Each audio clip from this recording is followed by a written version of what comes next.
And guess who he didn't pick? He didn't pick me. So that night I went home and I'm crying at the dinner table and I'm looking at my dad. It's like, Dad, like, what is this? Like, you're the coach. Like, this is a given. I said, why am I not on the team? I asked him straight up. He says, you're not good enough. And I was like, I remember being a kid. I was like, I'm not good enough. But then he goes, but if you work and train really, really, really hard, next year you're going to be on the team. So I learned very early on that no one's giving me anything, not even my dad.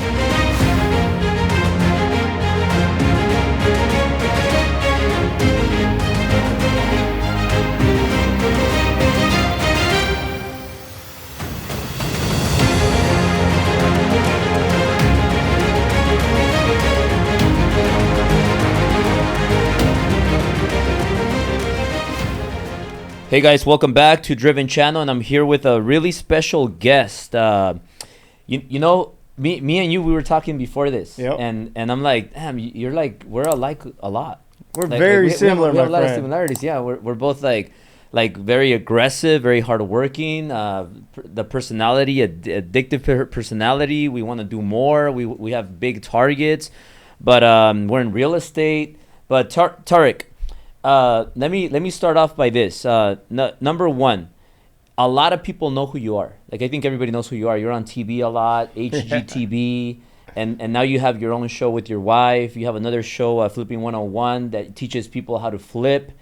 And you are a prime example of what most people out there watching this, they're like, man, how do I become really successful? Everybody wants to become a billionaire nowadays. Mm-hmm. It's a new millionaire, I think. Yeah. But you came from a very humble beginning. Like, you didn't have a lot before, and you went through a lot to get here. And then the whole when you got cancer, and then you got another cancer, yeah. And like a lot of ups and downs. Like, your mindset must be really, really strong.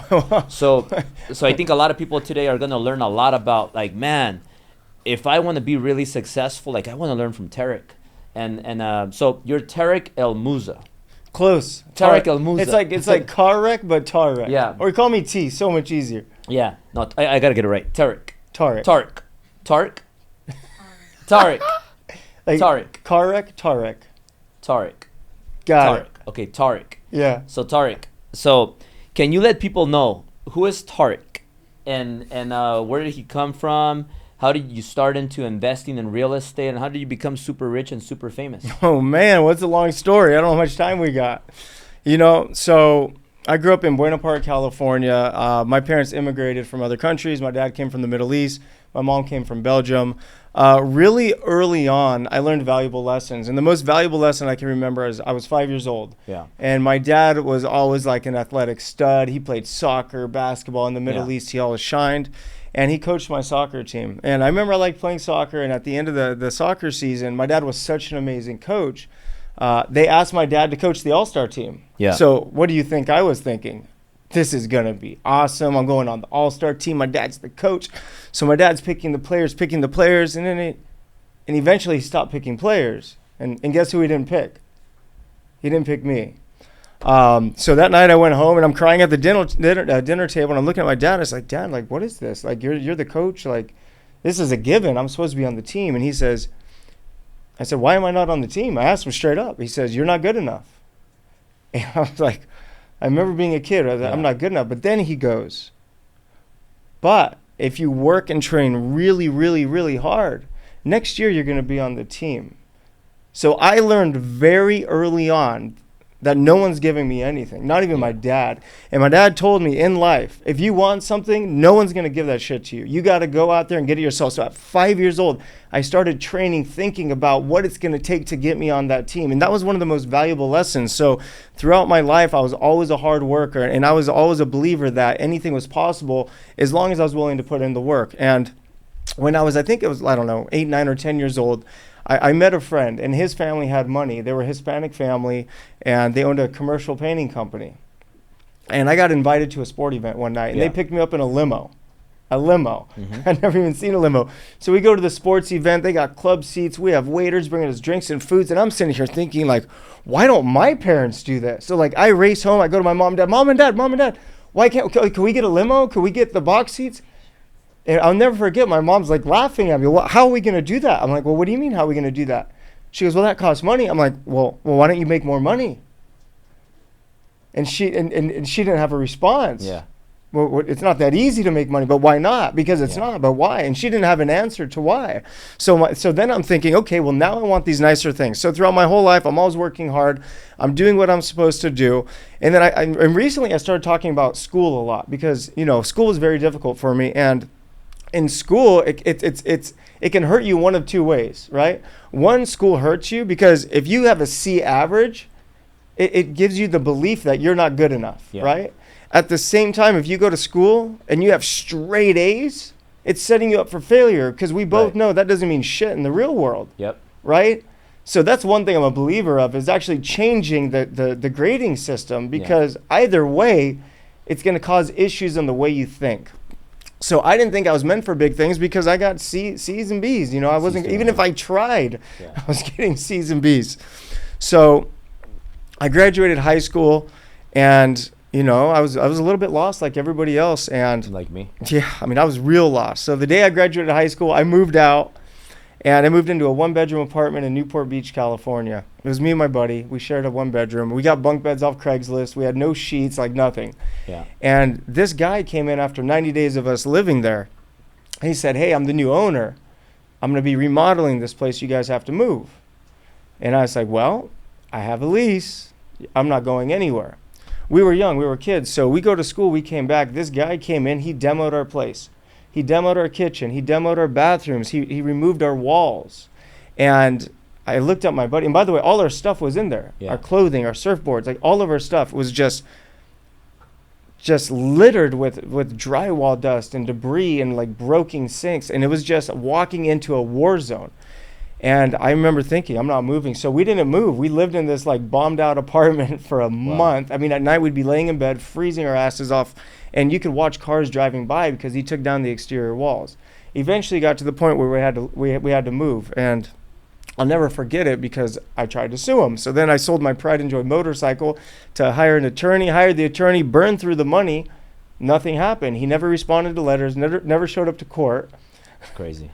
So finally, I get another lawyer, and this is like a year and a half later. This stupid thing almost bankrupted me.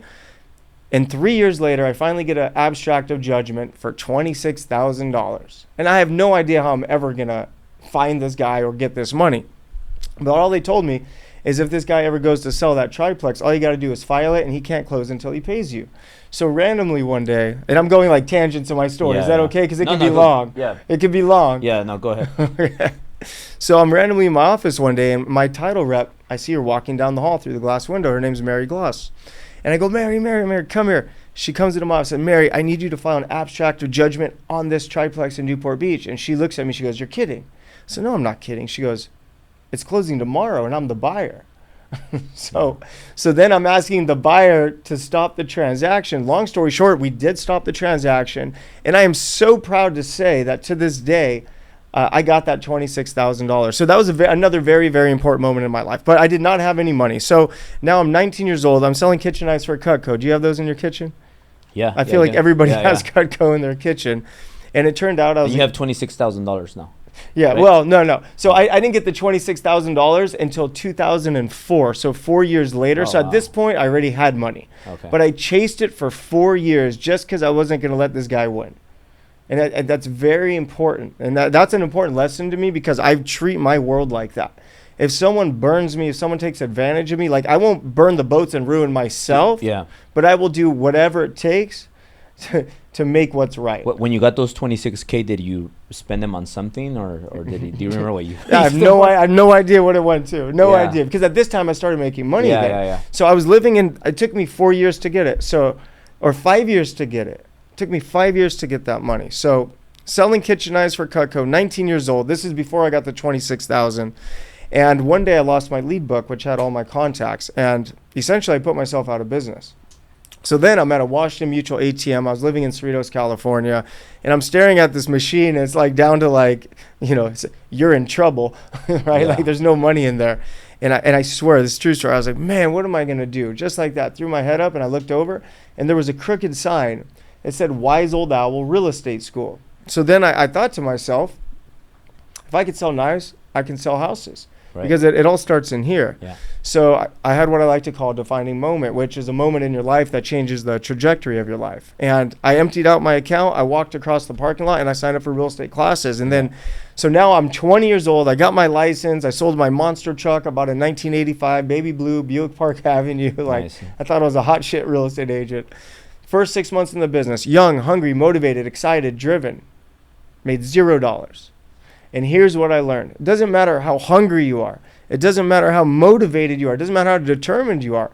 If you don't know what to work on and you're working on the wrong things, it's going to be so impossible to find success, right? It's like someone wants to become a pro golfer and they're trying to teach themselves how to golf without anyone even showing them how to hold a golf club. You can practice all day long. You're never going to be a pro golfer because you don't know what to do. So right when I'm ready to quit real estate, I find out about a free event coming into town thrown by a real estate speaker named Mike Ferry. You know Mike Ferry? Yeah. Guy's a genius. So I go to this free event. It's at Buena Park Sequoia Athletic Club. By the end of this thing, Mike convinced me, man, that I was the smartest guy alive. I was going to be the most successful guy alive. I was going to sell a zillion houses a year. So at the end of the event, I signed up for one-on-one coaching. It was $1,000 a month. And I did not have $1,000 a month. At the time, I was 20. Me and my girlfriend broke up. My parents got divorced. She kicked me out of her house. I tried to move back to my mom's. My mom rented out my bedroom, and I had to live in her garage. So I was rock bottom. And like when I say garage, it was like a cot, my dirt bike, a jet ski, spray paint cans, WD-40, and a couple cockroaches. Like it was a garage. But I went all in. I burned the boats. And here's what I did. I gave myself 90 days. Right? And I'm a big believer in 90-day blocks. And a 90-day block, anybody can change their life through massive action. So I told myself for 90 days, I'm going to do what my coach says. I'm going to work from 8 a.m. to 8 p.m., 8:30 p.m., Monday through Saturday. And Sunday night, I'm going to work 3 hours from 5:30 to 8:30. And that's what I did. And all I did was call expired listings. Expired listings are houses that were listed that didn't sell, which gave me the opportunity to go get them. After 90 days of doing this, I ended up making $120,000 in real estate commissions. So I went from being a 20-year-old kid making $0 a month to literally overnight making $40,000 a month right around my 21st birthday. And I moved from my mom's garage and bought almost $1 million house in that 90-day period. So I tell people all the time, like in this business, you can make life-changing money fast. And that's what I'm trying to get rid of. I'm so sick and tired of hearing people say, oh, real estate takes years, mortgage takes years, and it's all bullshit. It does not take years. It takes months. It takes months of massive action. And I'll give you an example. You know how I made that $120,000? I really should have made way more than that, but I didn't know how to write a listing contract. I didn't know how to write a purchase contract. I didn't know how to do a listing presentation. So what I did is I landed the appointments. I brought a top producing agent from my office with me. We split the deals. Like that. Overnight changed my life. So now I'm in this $1 million house. I'm calling the expired listings. I'm doing good. So I build teams. I ride that up 2004, 2005, 2006, 2007. Now pausing right there, like when you teamed up with an agent and you guys went 50-50, right? Yep. What made you decide to do that? Because most people, they'll say like, I'll do it on my own because I want to keep all the money. Why did you at such a young age decide like, you know what, I'm going to leverage that agent. I'm going to go 50-50. I'm going to make 50% of more as opposed to making 100% of nothing. Because I don't let my ego get in the way. At the end of the day, my success is more important than my ego. So here's what I knew. I was a 20-year-old kid. One of my listings that I landed was for $1.6 million. That house today is about $5 or $6 million. Mm-hmm. And I looked up on the board, and what name did I see? Ham. Richard Ham was his name. So let me think here. Who has the better odds of landing this multi-million-dollar deal? Tarek El Moussa, 20 years old by himself, showing up in a 1985 Buick? Or Tarek El Moussa going with Richard Ham in his new BMW? I figured I'd have better success with Richard Ham. So I'm a big believer in leveraging other people's talents. I'm a big believer in leaving some meat on the bone for other people that are willing to help you. Yeah. Now, in the beginning, you mentioned about when your dad didn't pick you. And I have a similar story. Like we have endless similar stories. But when I was 6, you know, my dad used to come and paint homes in Beverly Hills and Bel Air, and I used to come paint with him from the ghetto. And that's the first time I saw a big mansion, and I saw like the red Ferrari and all that. Wow. And I asked my dad, like, "Hey, Dad, how come we don't have this?" Like I got mad at my dad, like in a way, And I question him. I'm like, why don't you have this house? Like, why don't, like, are you crazy? Like, why do we live in the ghetto when there's these mansions here in Beverly Hills? Yeah. And Bel Air and this car? Like, why do we drive this old van? And then he said that it's not for us. So when he said that stuck with me, right? And then I told him, like, well, how can it be for us? And he told me the same thing your dad told you. He said, if you work hard and you never quit, maybe it could be for you. So from that moment, I don't know if it was that defining moment. Some chills, man. Yeah.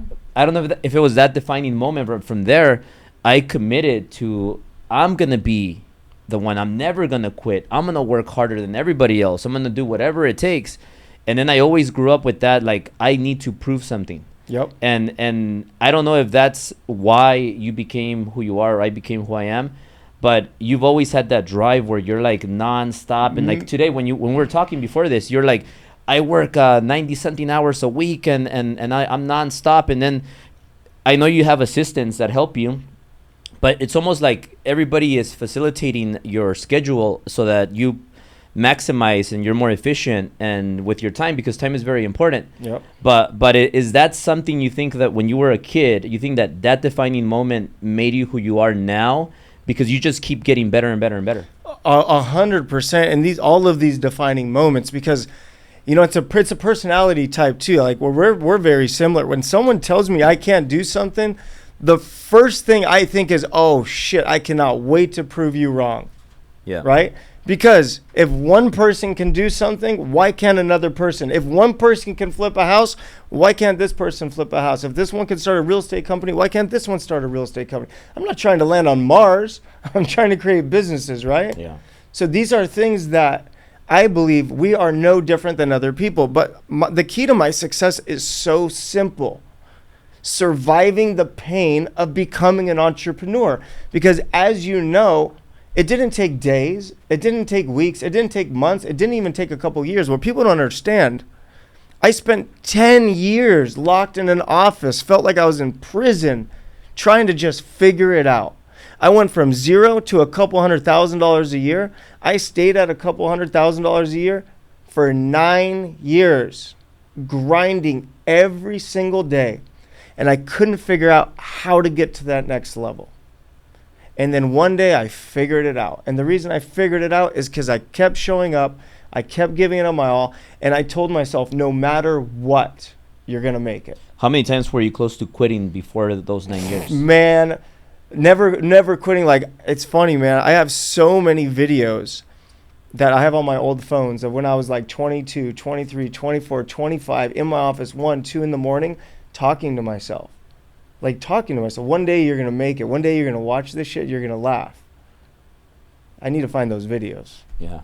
I need to find those videos. But I just knew if I was the first one in and the last one to go and I brought my A game all day, every day, I knew I was going to win. And I knew I was going to win because I played sports my whole life. How did I excel at sports? I worked my ass off. If people treated business the way they treated sports, or even college, they would be so successful. But here's the difference. In high school, they made you learn algebra. Yeah. They made you learn the X, the Y, the Z. Like, I don't even know how to do that stuff today. When you're an adult, nobody makes you do anything but yourself. Right. Now, in high school, if we had the option to learn algebra or not, would we? Probably not. It was very difficult. So I tell people all the time, if you take the same tenacity you had in high school, I'm not even talking about college, as in showing up to your classes, doing your homeworks, getting decent grades. If you treated the business world the same with that same schedule, you're going to find success. Yeah. But most people don't. Yeah. And then when you're a realtor and you're an agent and you go those 9 years, when did it happen that you said, well, you know what, I'm making all these investors rich. Why don't I make myself rich? Aha, that's the good question right there. So 2004, 5, 6, 7, I'm scaling, I'm making money. Great recession starts 2007 and 8. Income dropped like 80%. I had to sell my $1 million house. I had to sell my Cadillac Escalade, my BMW, my toys, all this crap I shouldn't have had anyways. I should have bought real estate. Yeah. And I moved into a tiny little apartment, and what I was doing, it wasn't working anymore. I was calling the expired listings. I was landing appointments. They wouldn't drop their pricing. I couldn't sell the houses. And I was going broke. And I think it was 4.5 months straight without a paycheck, working 7 days a week, 12 to 14-hour days. Like, no joke. How are you feeling right there? Depressed, miserable, manic. What are you doing though? Are you drinking a lot? Or yeah, are you I'm drinking a lot. I tried to get a job as a valet parker at Roy's Restaurant in Newport Beach. They told me I didn't have enough experience, and I tried to explain to them, before I sold millions of dollars in real estate, I delivered pizza. So like I tried everything. But while I was doing that, I was still sticking with real estate. And then one day it hit me. I said, I'm going to stop calling these expired listings. There's notice of defaults everywhere. I'm going to start cold calling notice of defaults.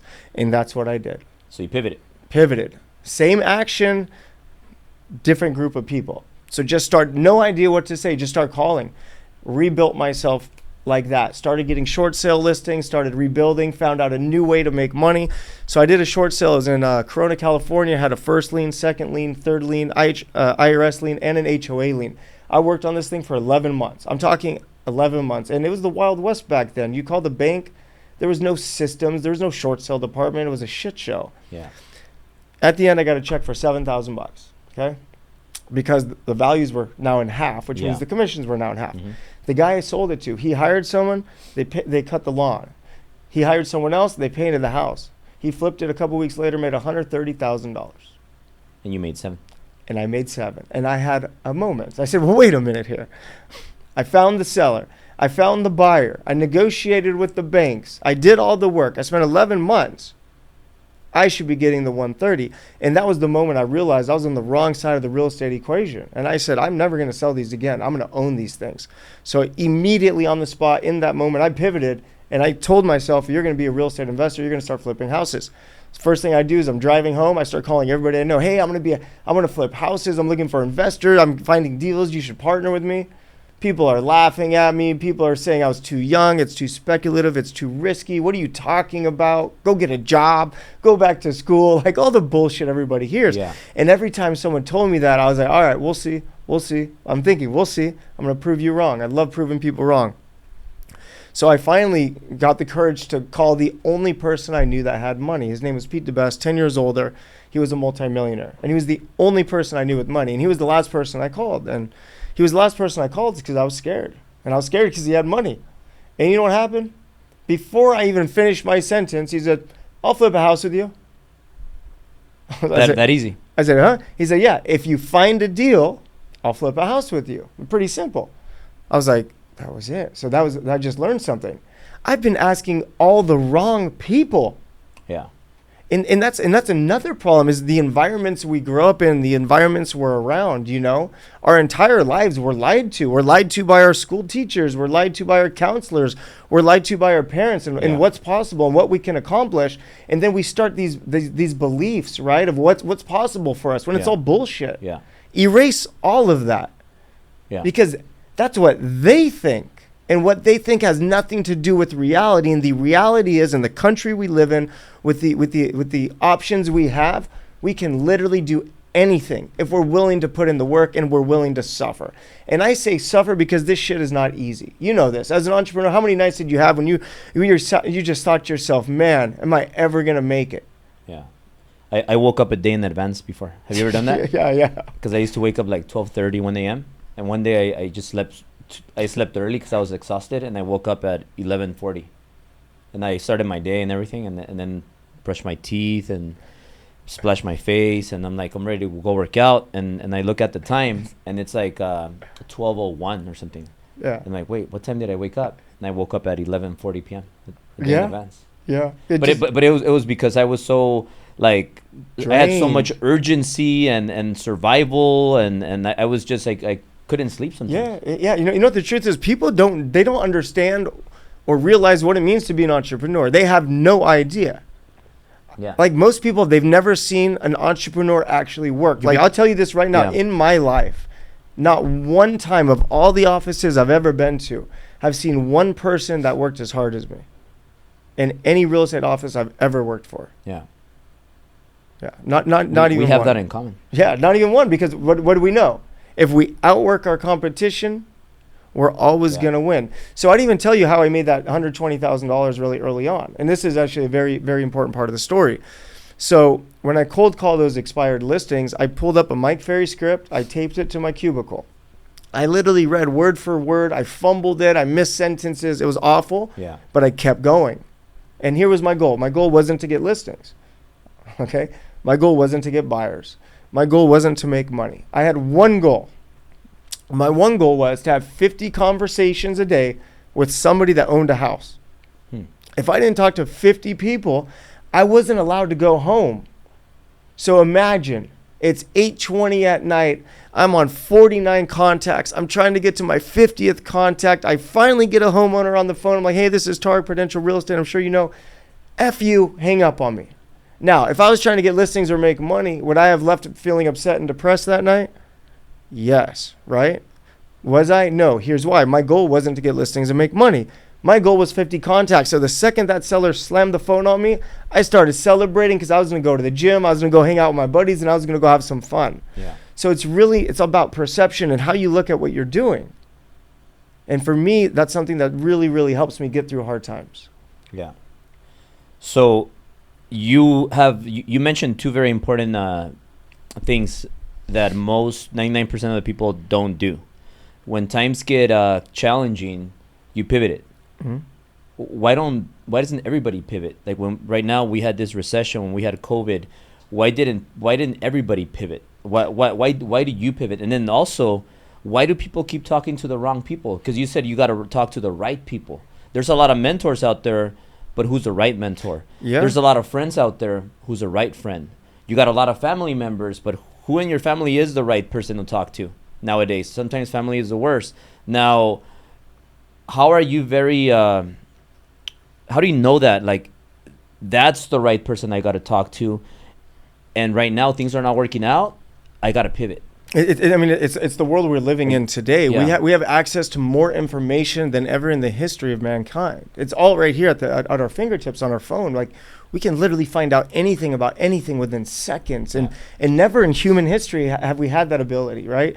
So I think most people, the reason they don't pivot is because they'll look at the situation and they know they should pivot. They know it's time to change, but they're so stuck on the past, and they remember how many years they spent on it or how hard it was to get to where they are, and they just can't let go. You got to let go. You need a fresh start. I talk about this all the time. People, we're no different than houses. Doesn't matter how old we are, how beat up we are, how tired we are. Like, we all need a remodel. Like, when I say remodel, we need to buy new clothing. We need to eat better food. We need to take vitamins. We need to go to the gym. We need to start new businesses. Like, we always need to be remodeling ourselves. Mm-hmm. And we're just like a house. Yeah. I like that remodeling. Yeah, because, like, think about it, like these houses I buy. They're pieces of shit falling over. Is this house done forever? Yeah. Or with a little bit of love, could we bring it back to life? Yeah. Same thing with people, bro. 6 years ago, I was 60 pounds overweight. I was fighting 2 different cancers. I was facing death. I was losing my hair. Today, I'm in the best shape of my life. So just like that beat up house, I came back, right? But it takes work. So let's get into that.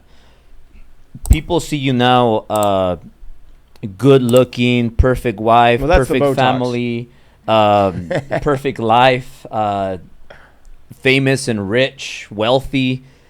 But people don't see that you had cancer, not once, but twice. And you thought you were going to die. Can you talk about how that happened and how that affected you or impacted your life? Absolutely. But I want to say one thing real quick. Yeah. So you're talking about, the good looking, the rich, the famous, the this, the that. Yeah. I never, ever think about any of that. All I think about is the fact that I feel like I'm way behind. Yeah. And I have a long way to go. And that's what gives me that passion and it gives me that fuel, because the second I start thinking I'm a big hot shot is the second my ego starts creeping in, because it happened to me in my 20s. Mm-hmm. And that's where I stopped growing. So for me, it's always like, acknowledging where you're at, but knowing you have a long way to go. Yeah. So that's one big thing. But the cancers, that was a wild experience in itself. It was 2013. We just started shooting season 2 of Flip or Flop, and one of the viewers was a nurse out of Texas. She was watching my show, noticed I had a lump on my throat, emailed the production company. They sent me a message saying, hey, I noticed this. I'm a nurse. You should probably get it checked out. And I knew something was wrong. And I knew something was wrong because my throat had been bothering me. And I went to my normal doctor twice, and they gave me allergy medicine. Like, allergy, come on, twice. So I went to a different doctor. They did a biopsy, came back as atypical, which means it can or cannot be cancer. So then I went in for exploratory surgery. It's supposed to take like 30, 45 minutes just to open me up and check. What happened was I was under the knife for 4.5 hours. Turned out I had stage 3 thyroid cancer that had spread to all my lymph nodes in my neck.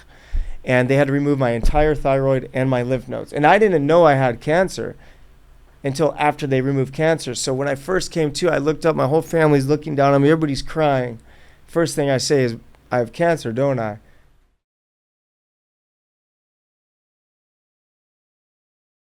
They asked me like, well, Albert, you're so unique because you already paid 50 grand, 100 grand, 250 grand, $500,000 to like Grant Cardone, Ty Lopez, Patrick Bet-David, John Maxwell. And from you, Albert, we get all of them in one. You already did it. And I'm showing people how to build a solid business. You make a lot of money. Private jet. I'm about to hop on the G550 right now. I'm going to Hawaii with my family. You guys can do that too, but you got to pick the right mentor. Here at the Business Bootcamp, it's going to be all about business. No motivation, no inspiration. Get all the good shit in life and build a business. Systems, processes, sales, marketing, training, everything. Get one of these guys and get an SF90, and I'll see you there. Lock in your tickets. We're almost sold out, and we only have limited space because it's intimate, and you're going to be with all the people that build these businesses. Billions of dollars in the room. You guys can't miss out. Click below, sign up.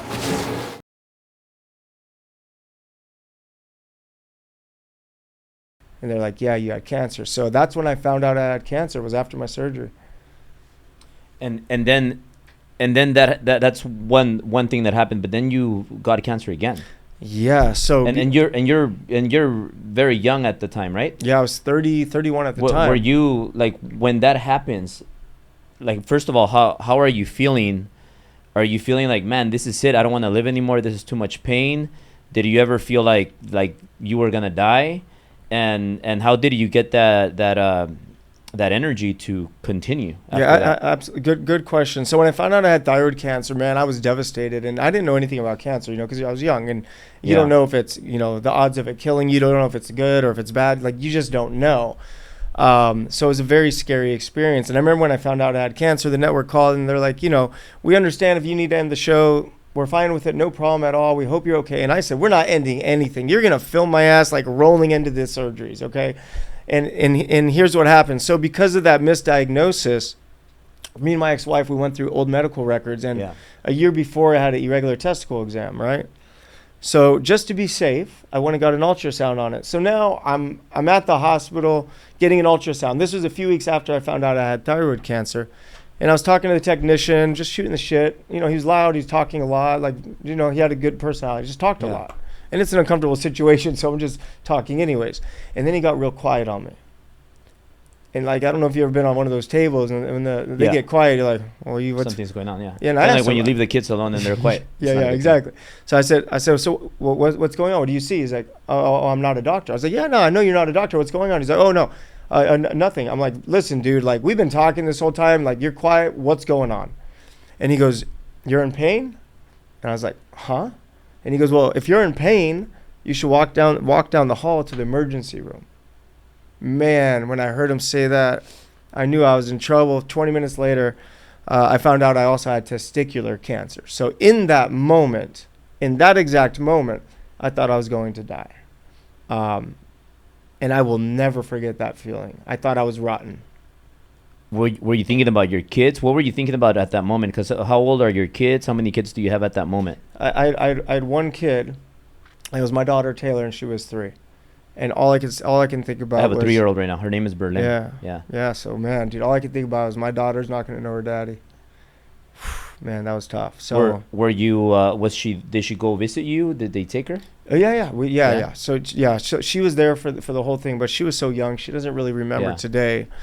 But yeah, so then I had the thyroid removal, had that surgery, and then I had the testicle removal, had that surgery, and then I had to go do radioactive iodine, where they locked me into a room for a week. I took this big metal pill, and then they come in with a hazmat suit, and they radar me to see how radioactive I am. It was just a wild experience, but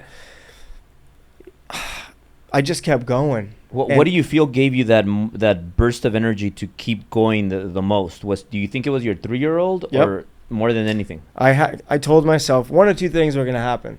One, I'm going to make it, and I can't throw all this away. I worked way too hard to get here. Two, I'm not going to make it, and I got to leave my family money. Yeah. Did you have a lot of money back then when that happened? No. And I knew I had a window to go make a lot of money. Yeah. So the year that I had my 2 cancers, 2 surgeries, all that bullshit, I quadrupled the size of my company. 4x'd it in 1 year. That's awesome. Yeah, it was a proud moment for me, dude, because like, I mean, I was filming the show. Like, if you watch the show, you'll see me gain 60 pounds on camera. Like, you literally, I have a 40-inch waist. Like, I blew up like a balloon. Yeah. It was the wildest experience, and I just never quit, man, and that's it. I just said I'm just going to keep going and going and going until they tell me I can't go anymore. So when that happened and you're fighting it and you're beating it, what is that process? What does that process look like? And at one point, or how long did it take for you to become like the person you are now? That you started getting in shape, you're back in shape, you're making a lot of money now, and you're healthy. Like, how long did it take for you to go from that dark moment to being in a really good moment? Yeah, so for me, the wildest part, it was during my biggest earning years, 2013, 14, 15, like my biggest earning years back then. Yeah. Man, it was just such a shitty time. It was just such a shitty time, but man, I don't know, it's just hard to explain. It like chokes me up sometimes, like going back to those days, but I was really messed up. And here's the worst part about it, actually. So I got through the thyroid cancer, and then I got through the testicular cancer, and then I got through all the surgeries. And then for a few months, man, I started feeling good again. Mm-hmm. And then I hurt my back. And that turned out to be the worst experience. So I ended up losing 60 pounds because I could barely walk from my back. I couldn't eat. I was taking 10 to 12 opiates a day, Vicodin, Dilaudid, morphine. I was high as a kite all the time. If you watch my early seasons, I was so high on these pills. And I was still in pain. Like, I couldn't mask the pain. Yeah. It was so bad. And then I finally got surgery. So from 2000, like I tell people I was messed up from 2013 to 2017. Like, my life was a disaster. I was really, really sick, many hospital visits and surgeries. And then the worst part about it is 2006. So after my back surgery, I had complications, and that was a nightmare in itself. And then after that, my ex-wife left me, which was 10 times worse than everything combined. Like, that just killed me because I was truly in love with my ex-wife at the time, and it was just the most awful experience of my life. Well, why did your wife leave you? Like, why did that happen? Was it your fault? Was it something that what did you learn from that? Yeah, man, 20/20 hindsight. If we knew what we knew now, we could go back. Yeah. I was just so secure and confident in my relationship. I just never imagined anything like that happening. I never imagined she could leave me. Like, I felt like we loved each other as if you would love a child, which means there's no getting out of it. Like, no matter what, you figure it out. And for those years where I was sick, I wasn't a great husband. I wasn't. And even before I was sick, I wasn't always the best husband. But I'm not saying I was a bad husband, but I'm taking responsibility is what I'm doing here. But I was not a good husband. I was not a good son. I was not a good father. I was not a good friend. But man, I was real messed up. But, emotionally, physically messed up. But why weren't you a great son and husband and like versus today? Like what because I want to learn from you. Like, I'm a dad, I'm a husband too. And like before, maybe when I was younger, I like to party, I like to be around other women, and I did things like that. Now it's like different. Now I'm not in parties. I'm not around a lot of women and partying and doing things like that. Yeah. But I'm very, very in the work mode. Yeah. So sometimes I feel like I don't give my daughters enough quality time, and I don't feel like I give my wife quality time because I'm just like, I want to make money, I want to scale the companies, I want to build relationships, and it's all work, and sometimes I'm like, man, you know what, I'm a pretty crappy, I feel like a crappy husband and dad sometimes today. Yeah, and you know, the best thing you can do is acknowledge that and do something about it. Yeah. And that's the one thing I learned. Like the man I am today sitting here next to you is completely different than the man I was 5 years ago. I am a completely different human. When I say I was at rock bottom, man, I was rock bottom. Couldn't get out of bed, depressed, had multiple cancers, sick. My ex-wife left me. I was living on my boat alone, like I was in hell. Yeah. And it took me years to rebuild who I was. All the way down to how I view the world, like the way my mindset is. Yeah. I changed who I was because that experience was so awful. I told myself I will never be like that again, no matter what. Yeah. All the anxiety and the stress and like, you know, the shit we deal with as entrepreneurs. Right. Yeah. I don't deal with it anymore. If I'm upset, I'm just like, this is bullshit, whatever. I don't even care. Yeah. Because what I've experienced is so much worse than what I can experience today. It's not even real pain today. If that makes sense. Because I've been through so much hell, so much bullshit, that something today that might cause someone else to go lose their shit, for me, it's child's play. It's nothing compared to what I've been through. Yeah. Yeah. So let's go when HGTV, when the show happens, because even before I met you, like I knew about that show, but but then people were like, "Oh, you know him? He's the guy from HGTV from the show." Oh. And then I go back and I'm like, "Oh yeah, I remember that show. I just didn't know it was you." Yeah. So that show made you super famous, known, and what were the results from that show? Did that show open a lot of doors? And how did the show happen? Because now you have more shows. And now you're just super famous. But when that happened, did it happen at a good time? Were you making good money when that happened? Was it an opportunity that just came from nowhere and you were like, oh, thank you for coming, and your life changed right away? How did that all happen? Like, I'm just curious. Good questions. Because I want to get my own show, but I'm hoping you're just gonna call help me with that. Yeah. So you asked me a question earlier about advice and talking to the right people, and and here's the analogy that I'm, or the example I'm trying to make. Yeah. We don't know who, as humans, we don't know who to go to. Like today, we know who to go to, but the general public, you know, 20-year-old me, 20-year-old you, we didn't know. So we see our neighbor with a 2,500 square foot house driving at least a C-Class Mercedes. Mm-hmm. Back then, I thought they were rich. Yeah. Right. So I go to them for advice. But now, 20 years later, I know that's the last place I should be going for advice. So when I say, if you want to take advice from someone, don't talk to your neighbor, don't talk to your counselor, don't talk to your friend.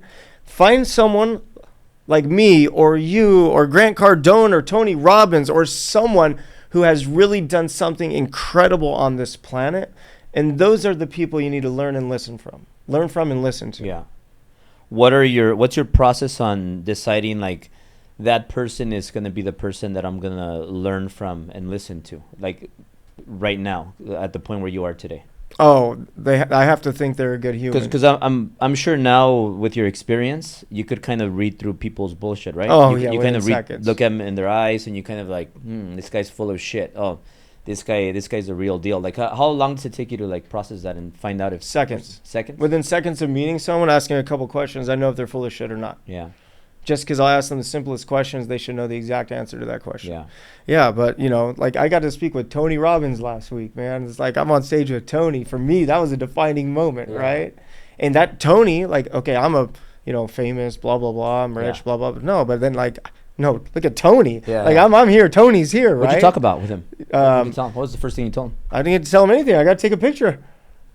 That's it? That's it. But I got to share a stage with them. Yeah. So that was the big thing. Yeah. You know, I got invited to do a keynote alongside Tony Robbins, which is a really big deal in the speaking world. So, you know, like I said, there's always someone out there bigger, badder, and better. Yeah. And someone that can teach you something you don't know.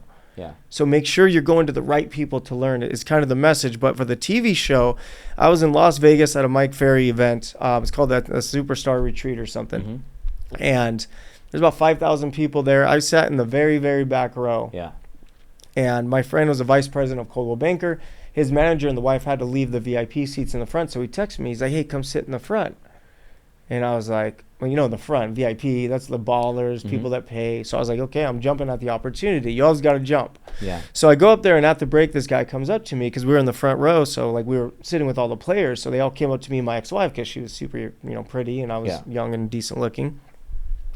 And this guy I had seen on stage the day before was talking about how he made $800,000 a year selling real estate. And I was like, $800,000 a year? I couldn't even fathom making that type of money. So I'm talking to him. I was like, what do you do? And he starts telling me he's got a local TV show. I was like, well, what does that do? Is I showcase my listings on the weekends, and I go to the grocery store. People recognize me. I'm like, all right, what does that do? He's like, well, then they do business with me. Yeah. So I was like, oh, TV. And I never one time in my life thought about TV. Not one time. And I didn't really think about it in the moment. So we left Las Vegas. We get home the next day, and it's like 10 o'clock at night, and I keep thinking about this conversation. My ex-wife, I'll never forget, black yoga pants. We lived in San Clemente, California, a community called Talega. She has one leg up the stairs. She looks over. She says, are you coming to bed? I said, no. She said, what are you doing? I said, I'm going to get us a TV show. Just like that. She starts laughing at me, of course. And then she goes, well, what are we going to get a TV show on? And I was like, I don't know. So give me a second. So like this is all happening within seconds. I was like, well, we just bought our first house to flip. What if we flip houses on TV? Yeah. So in that moment, that was the birth of Flip or Flop. Wow. Just on the fly, completely random, because that exact same week we had bought our very first flip with Pete the Best, who said he would give me the money if I brought him a deal, and we found a deal. So now this is what I did. Like people think that like, oh, he must have known someone. No, bullshit. I went on Google. I typed in Hollywood production companies. All the websites come up. I clicked the first one, sent an email. Action. Clicked exactly on the spot. Take action. There's no waiting. Not tomorrow. Not next hour. Right now, you jump. So I just started sending emails. I woke up the next day. Someone responded, "Hey, we like your stuff. Send a home video." Didn't have a camera. Couldn't afford a camera. So I called my buddy. I said, "Let me borrow your camera." So we documented that very first flip. When it was done, send it in. They loved it. So then they wanted to do a sizzle, which is a 2-day professional shoot. Yeah. They came out. We shot that, which is like about a 5-minute video now. So that went out to all the networks. Yeah. Nobody wanted it. Dead in the water. Nobody wanted it. Nobody was responding. Nothing. So I gave up on the idea. I was like, okay, keep going, keep flipping, keep doing what I'm doing. And then 10 months later, I get a call. I'm on the golf course. And 10 months later, production company calls me and says, you're not going to believe it, but we just landed a pilot for a house flipping show for you with HGTV. And that's where I got the call. So in summer of 11, we shot the pilot for Flip or Flop. And when it was done, you know, obviously I was told the odds of getting a series are very, very, very small, right? Mm-hmm. And if you do get a series, it's going to take a real long time. Within weeks after delivering the pilot, I got a contract in my email to flip 13 houses in 10 months on TV for a season 1 of a house flipping TV show. Wow. Sounds very exciting, right? 2 problems. 1, I don't have money. Where am I going to get the money to flip all these houses? Problem number 2, even if I had the money, I don't know how to flip these many houses. This is my first year in the business. I only did 2. Yeah. So I called my lawyer and I was like, okay, well, if I sign this thing, what's the worst that can happen? And he's like, well, they can sue you. So I looked around my apartment. I looked over there. I looked over there. I said, they can have it. So I signed the contract and I burned the boats, man. And that's what I did. And people say, well, how did you pull it off? Very simple. I worked 18 to 19-hour days. I start really early in the morning. I'd work straight through until 8:30 p.m. every single night. I would drive home from like 8:30 to 8:45. I'd go. My wife would have dinner ready for me at 9. I'd eat dinner at the house. Between 9 and 9:30 to 9:45, I would map out all the homes that were going to auction the next day in Southern California. And the reason I would map them out is because I'd have to drive them overnight. And the reason I would have to drive them is because I couldn't buy houses that had occupants living in them because I needed to film a TV show, so I needed vacant properties. And the only way to find out if a house is empty is to drive by the house. Yeah. So I used to leave my house 10 p.m. till 4 a.m. Yeah. almost every single day. I'd be at the auction sometimes, 8, 9 in the morning the next day. So would you give a message to the world watching is that whenever you have an idea, the only person you need to believe in it is you. That's it. And also to keep going even during hard moments, because as long as you keep going and you're consistent, it'll pay off sometimes 10 months later. 100%. But people don't realize like what success is. Yeah. Success is nothing more than figuring out what doesn't work. Would you agree with that? Right. Yeah. Like You try 30 things, right? Well, we know 29 things don't work. We found one that does. Yeah. Try another 30 things. Well, we know 29 don't work. Yeah. One does, right? Yeah. You remind me like Scarface when he was getting shot and he just kept going. Just keep Because going. you've been through so many things, but you're like falling, crumbling, but you just keep moving forward, and Just then keep it going, man. works out. Just You've keep been going, through so much man. stuff. It's been a wild ride, man. There's so much about me the world doesn't know, you know. Yeah. And I keep it pretty PG, but yeah, Yeah. I've been through some shit, man. I've been through a lot. So tell us a bit about your morning routine. Is that important, and some of your daily habits? Man. So I'm not a big reader, but I've forced myself to do it now, and I listen to audiobooks. And I was listening to this audiobook called The Miracle Morning. And honestly, I know the guy. Yeah. book changed my life. I just listened to like the one chapter that was very important was your morning routine. It changed my life. Here's why. I had a big problem waking up in the morning. So I went on Amazon. I got this alarm called the Bomb, right? This thing is so loud. It sounds like there's an ambulance in your house. I'm gonna get that one for No, sale. you don't understand. It has a cord on it with Yeah. a metal pad. And when this thing goes off in the morning, you leave it in your bathroom so you have to run. It hits the countertop and it feels like there's an earthquake. It is terrifying to wake up to. Yeah. But that's how I started mastering my morning routine because I was able to wake up early because of this alarm. Today, I've completely transformed my life because I wake up every single day at 5:30 in the morning or even earlier. I'm in the gym every single day by 6:50. And since I started really owning my morning routine, right? I do the exact same things at the exact same times. I'm finding so much more success in every other aspect of my life. And most people don't understand, you know, to get to find success, you got to do step 1, then you got to go to step 2, then you got to go to step 3. It's a gradual process of just getting 1% better every single day. It doesn't just happen. It's showing up every single day.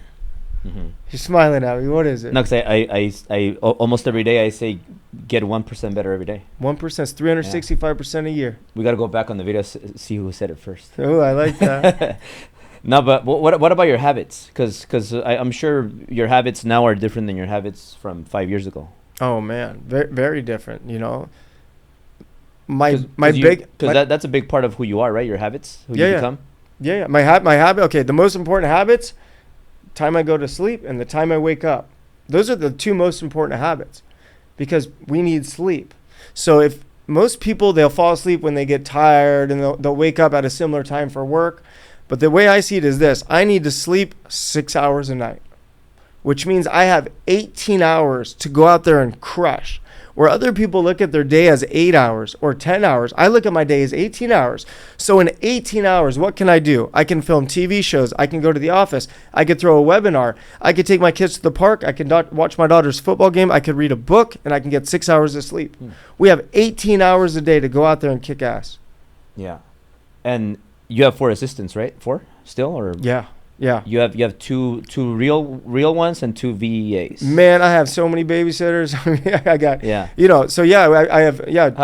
Can you explain like your team, like your assistants, and who helps you on how you maximize your time? Because you do a lot. Yeah. So outside of like the businesses, right? So like my personal team that helps like manage my day. I have 2 drivers to make sure I'm going to where I need to go, make sure that the car is always filled up. You don't drive, right? I do not drive. I stopped driving about 7 years ago because while everybody else is driving, I'm working. So guess who's getting twice as much work done? Me. Yeah. And it's a tax write-off. Like I have friends that are lawyers. They're driving to LA for 2-3 hours every day. I'm like, dude, if you just buy a Sprinter van, get a full-time job driver, you're going to make more money because you're charging $600 an hour working out of the back of your car. Yeah.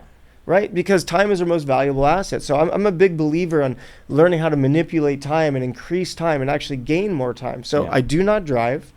I have 2 drivers. We have 2 in-person assistants. We have 2 virtual assistants, and we have a business assistant. So what is that? We have like 7 personal staff. But that staff is what allows me to do what I do. And without them, I couldn't do what I do, because I would have to drive. I'd have to get gas. I'd have to go get dry cleaning. I'd have to go to the grocery store. I'd have to set up my calendar. I'd have to schedule Zoom links. I don't do any of that. My job is to show up, and that's it. Yeah. And by the way, you don't just wake up like this. It took years of finding of pain and trial and error and bringing people on and letting people go to find a core group that can really support me in what I'm doing. It's a lot of work just to get to the point where you can start doing the work. Yeah. Because people don't understand what you're saying right now, some people, because like when I asked you like, hey, you want to eat? And then you're like, you answer me, but then you're like, my assistant would know better. So then you're asking your assistant, can I eat right now or can I eat later? And then your assistant answers like, oh, he can't eat. He could eat before, but not after, because you have your whole. They book everything out. I don't even know when I can eat. Yeah, they tell me when to eat. Yeah, they do. So, they said it's time to eat. So to a lot of people it might be funny, but I relate to that. So how when did you know, or when is it a good time to get an assistant for somebody that's making? How much money do you need to be making, and when do you get an assistant so that you can delegate? Because right now you said let's say you work 18 hours a day, but you have a staff of 7 people. That's another 8 hours per person. So now you're working how many hours a day? But at one point, do you see like my value is right here? I need an assistant so that I can focus on my money making activities that only I can make. Yeah. So it doesn't matter what anyone's doing, right? Any business, real estate, mortgage, crypto, soul, it doesn't matter what it is in any industry, right? If you get to a point where you're actually making money, let's call it $200,000 or $300,000 a year, right? Yeah. Which is like the beginning of starting to make some money, right? Yeah. And you're finding that you're not able to get new business because other things are bogging you down. That's the second you get an assistant. Yeah. And people have no idea how full-time. And people have no idea the value of a full-time executive assistant. It's just, and if you find someone that's good, use an executive recruiter, find someone with 5 years experience who have been helping other high-functioning entrepreneurs. And they come in, they will tell you what to do to improve your life because they've been doing it for someone else. Yeah. Yeah, no, that's awesome. So now, money, did you ever have money problems or money management problems in some part of your life? Where do we start? Okay, so when did you become like a money expert? Yeah. So money problems. My thoughts on money. Man, the one thing about money, I wish I didn't treat money so seriously for so long, because a lot of people, they make money and then they try to hoard the money. Yeah. The second you do this, you stop growing. Yeah. Money comes and goes. Always focus on making money, not hoarding money. So that's one thing that was very, very important. But so when I first got into the real estate, I was making the 40 grand a month and I made a big name for myself. I bought $1 million house and Escalade, all this shit, right? And my expenses were real high. I was stressed all the time. I didn't have money to put towards stocks or retirements or this or that. But I was like, I'm in my 20s. It doesn't matter. The second anything went wrong, I was unable to pay my bills because I had no reserves. So then I had to sell everything. I didn't lose anything, but I had to sell everything. Yeah. So my credit wasn't affected. And then I was flipping houses, making millions of dollars. And then in 2000, I think it was 2014, 15, I met with my CPA. It was a big year. I owed millions and millions in taxes. And I was like, man, you tell me people pay this much in taxes? I'd never made that type of money. It was a big year. Yeah. And he's like, no. I'm like, so why the hell am I paying taxes? He's like, well, they buy real estate. And I was like, the hell do you think I'm doing? What do you think I'm making this money? He's like, no. You buy and sell real estate. They just buy real estate. Yeah. So then he started teaching me about depreciation and offsetting taxes and cost segregation and like all these amazing things that they don't teach you in school. Yeah. And then I realized, wow, I got to stop flipping these things and I need to start buying and holding these things. So in 2015, I bought my first commercial building I told you about. That one worked out fantastic, paid 4.9, put 500 into it. It's worth about 13.5 today. And then I started buying houses as rental properties. I own over 200 houses as rentals right now with me and my partner. And that's just our personal money, no outside funds. So that was helping me offset my taxes.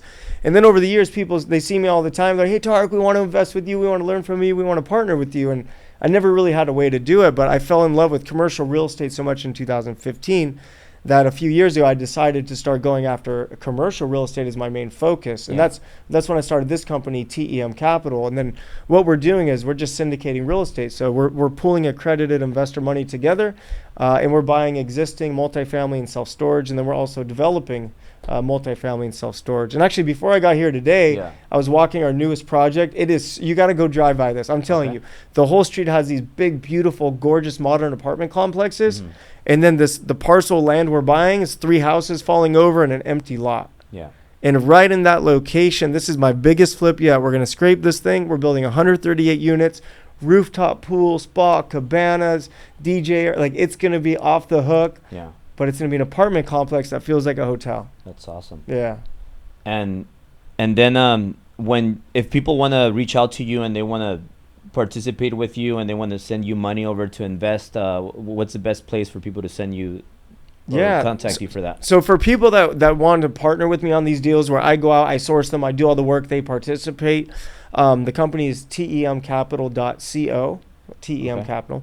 And then for people that like actively want to go out there and not do like big commercial deals, maybe they're just getting started, they're a little bit newer to real estate investing, they're not accredited. You know, my company Homeschooled by Tarek is where we teach people how to become real estate investors. Yeah. So whether someone's never done a deal, the program's for them. If someone's done 100 deals, they want to get a 500 deals, I can show them how to do it. Okay. Well, we'll talk about that really quick. Before we wrap up, I have a few more things. I always tell people about real estate. The cool thing is that obviously tax purposes, but also when you borrow money, you don't pay any taxes. So that's like I love that money because you borrow it. And do you believe in that? And do you ever pull money out, borrow it? Oh my God, it's the holy grail of real estate investing. Can you explain how that works? Man, most people, they just don't understand it. So I'm going to give you a real life example. Yeah. So my building I bought, and these are going to be rough numbers. Yeah. I bought for 4.9 with $500,000 down. I put $500,000 into it. So I'm in it for like 5.5. I was going to sell it. I had it appraised, came in at 13.5 million. If I would have sold the building, I would have owed a couple $1 million in taxes, right? Yeah. So instead of selling it, I got a new appraisal, and my new loan came in at $8 million because the value was at 13.5. So now with an $8 million loan, well, my previous loan was only 4.5. So what just happened with the new loan? I just got $3.5 million given to me in my bank account, tax-free, because that was an income. I'm just borrowing against my own asset. So there's no income. So let's just say this. I'm going to keep this building forever. 30 years from now, think 30 years from now, I'm 70 years old. That building, it's going to be worth $60 million. Yeah. It's going to be worth $60 million. Yeah. I'm going to take out a loan, 70% on $60 million. That's $42 million. And I'm taking all that money and I'm spending it tax-free. That's awesome. That's it. And when you, what about your kids and family? How is your relationship right now with your kids and family at home? Because you work a lot. You're the CEO for a lot of companies right now, right? Yep. How many companies do you have right now? You lost track? Yeah, I lost track. But like main brands, 5 or 6. And you're CEO of all of them. All of them except Soar Energy. My good buddy Brian Decker is the CEO of that one. How do you deal with all of that and still give time to your kids and family and wife and all of that? Because your wife is also very well known, Heather, right? Yep. And how do you manage all of that? I am a very, very, very present father. And I'm a present father because of the actions I take. Yeah. And because of the teams that I've built. They've given me the ability to go do what I need to do. So I give my kids half the time because we're divorced. And of course, my new son, he's with us all the time, but he's only 3 months. So we're not there yet. Yeah. But I get him half the time. So when my kids aren't with me, I am going, bro, from 5 a.m. till whenever the day's over. But if my kids are in my home, I'm done. I'm home at my house by 5 o'clock. Like, that's it. Yeah. I won't go to dinners. I won't go to business meetings. That's it. Now, I might respond to a couple of texts and emails every 30 minutes, right, throughout the night. But I'm not actively working. Yeah. I'm spending time with my babies. Yeah. And what about your wife? How's your relationship with her? Because you guys work together now, right? Yeah. And how do you communicate in person? Because remember today I told you that I kind of kicked my wife to the side the side office. That way we have some space between us, and to not bump heads. Like, how do you communicate with your wife at work versus at home? And do you have a special time when you talk? Yes. And this is the most important part about our relationship and our success. So since the day we got together, every single night, we sit outside by the fire pit for at least an hour, at minimum an hour, most nights 3 hours. And we just listen to music and we talk. We talk about our day. We talk about our dreams. We talk about our goals. We talk about vacations we want to do. We talk about things we want to do with the kids. We talk about new businesses we want to start. So every night for hours, we dream together. And that has really been the glue to our relationship, is both of us wanting the same things, both of us being on the same page, both of us chasing our dreams together. And do you guys wake up at the same time and go to sleep at the same time? Because sometimes, like, you gotta give me the link for that alarm you told me about, so I can put it in next to my wife's pillow. Yeah. But because she wakes up really late and I wake up like really early, so sometimes in the night she wants to talk, but I'm falling asleep. Like, how do you do that? Do you guys have an agreement where, like, you wake up and go to sleep together? We're on the same schedule. How does that work? We have to stay on the same schedule. And here's the thing: I've never been a morning person. What about your 3-month-old though? Oh yeah. How do you wake up at 5:30? Well, no, she just doesn't sleep anymore. Okay. Okay. But no, a lot of things have changed in the last 90 days with baby, right? But here's another thing. Like I said, I'm a night owl. I used to love working till 1, 2, 3 in the morning, and then in the mornings I'd wake up like groggy, blah blah blah. And most people don't realize, like, anybody can wake up at 5 a.m. Anybody can wake up at 4 a.m. All that means is they go to bed earlier. Yeah. You can't wake up at 4 a.m. if you're still going to bed at 1 a.m. And I tell people, if you want to fix your sleeping habits, the first 3 weeks, you're going to be miserable because you're going to be staying up later, but waking up earlier, right? But eventually, science kicks in, and whether you want to stay awake or not, as long as you wake up at the same time every day, naturally, you're going to start falling asleep earlier. That's right. That's it. It's pretty simple. Simple shit, and it really works, man. It really works. Yeah. So to wrap up, last question here.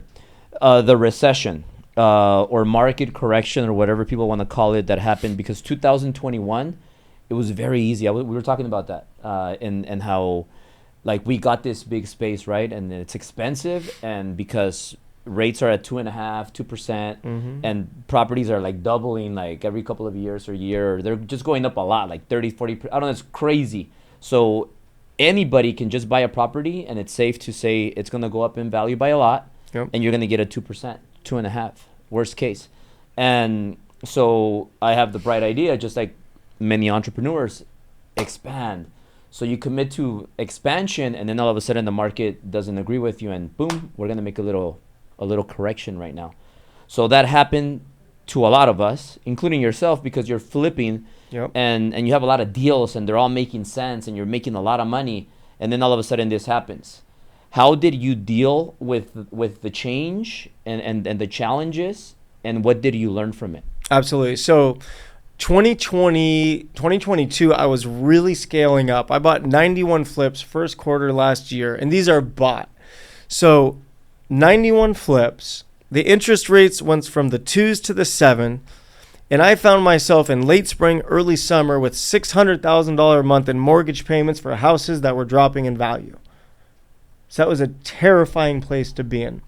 So the very first thing I thought is, what is the safest thing I could do right now? Well, I can't unload all these houses at once because I'd lose millions and millions of dollars, right?